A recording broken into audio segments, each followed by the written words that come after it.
Hal-hal yang diskenariokan oleh Bapak Surya Paloh ini menurut saya tidak akan terjadi jika Anies Rashid Baswedan bisa berpikir lebih waras, bisa berpikir lebih jernih, dan bisa berpikir lebih kritis.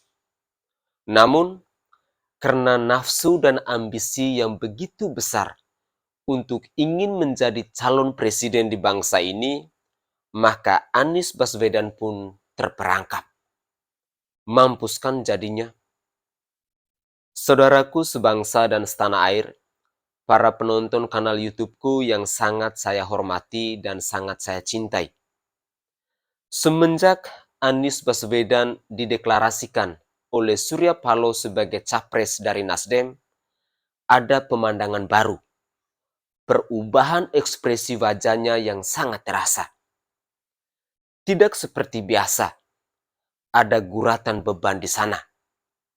Terlihat Anies Baswedan bagai orang yang dipaksa untuk memenuhi dulu seperangkat syarat sendirian sebelum dia kemudian bisa mendapatkan keinginannya.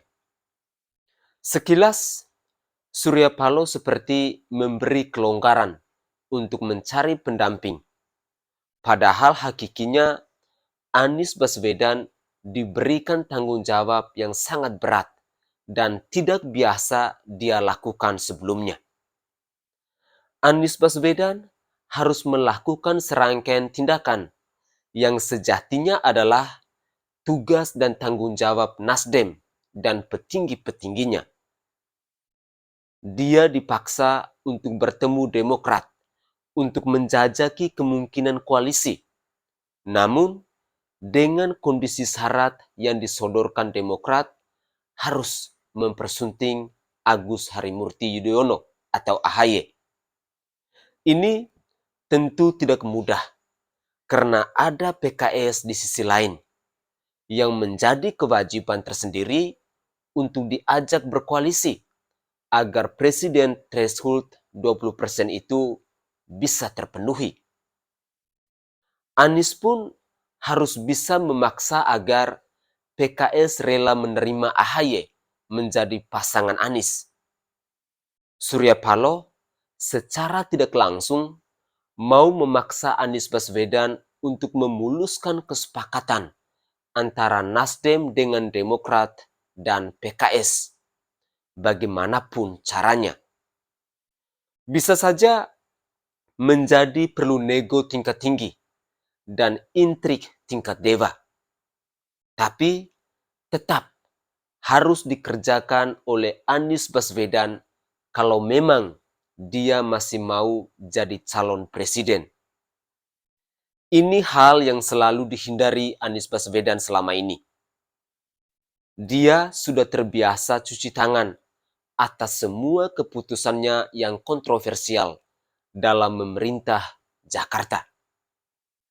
Dia terbiasa membiarkan orang lain untuk bekerja keras, lalu dia tinggal mengklaim hasilnya kalau itu pun bagus, atau melemparkan tanggung jawab kalau hasilnya di luar ekspektasi. Tapi dalam tawaran kesepakatan dengan Surya Paloh, dia harus mengambil alih sebagai pengambil keputusan dan kelak mau tidak mau harus bertanggung jawab atas hasilnya itu. Partai Nasdem memang bilang calon wakil presiden terserah dari Anies Baswedan. Tapi kalau Anies salah langkah, maka koalisi pun akan bubar jalan. Tiket calon presiden pun tidak didapat. Tapi kalau Anies Baswedan bisa mempersatukan Demokrat dan PKS dengan segala peluang pilihannya, artinya patut diduga ada intrik-intrik politik, deal-deal politik yang sudah terjadi. Dan itu pelan atau cepat akan menyandra Anies Baswedan kelak. Maka pada dasarnya Anies Baswedan sudah masuk dalam skenario berlian Surya Paloh. Anies harus berhasil mendapatkan presiden threshold buat Partai Nasdem dan koalisinya. Dengan begitu, Anies Baswedan sudah membantu mendongkrak elektoral buat Partai Nasdem dan koalisinya. Bahkan, Anies Baswedan harus mampu untuk meyakinkan pendukungnya selama ini untuk menjilat kembali ludahnya masing-masing dan mulai melabeli Nasdem dengan label partai halal. Partai yang sudah bertobat dari membela penista agama. Kalau tidak mampu, maka tiket calon presiden akan hilang begitu saja.